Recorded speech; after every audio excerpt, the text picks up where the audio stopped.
అందరికీ నమస్తే అండి. ఈరోజు మన వీడియో ఏంటి అంటే ఇంటి ఇల్లాలు పాటించవలసిన కొన్ని నియమాలు. గర్భిణీ స్త్రీలు టెంకాయ పగలగొట్టరాదు.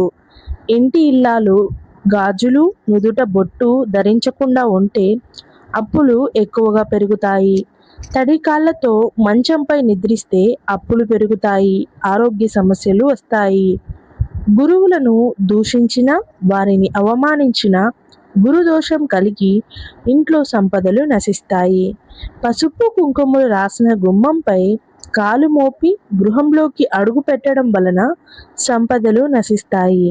పర్వదినముల యందు గడపకు పసుపు, గుమ్మానికి తోరణాలు కట్టకుండా ఉండడం వలన లక్ష్మీ కటాక్షం నశించి ఖర్చులు పెరుగుతాయి.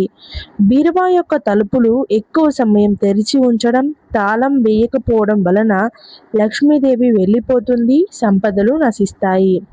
కాలి చెప్పులను ఇంట్లో ఉంచిన, సింహ ద్వారమునకు ఎదురుగా విడిచిన సంపదలు నశిస్తాయి. ఇంటికి ముందుకు వచ్చిన బిచ్చగానికి లేదా మూగజీవులకు ఆహారం దానం చేయకపోతే 7 జన్మల దారిద్ర్యం కలుగుతుంది. మాసిన, విడిచిన బట్టలను బీరువాలో భద్రపరిచి ఉంచుట వలన సంపదలు తగ్గుముఖం పడతాయి. ఈ వీడియో మీకు నచ్చింది అనుకుంటున్నాను. నచ్చితే లైక్ చేసి సపోర్ట్ చేయండి.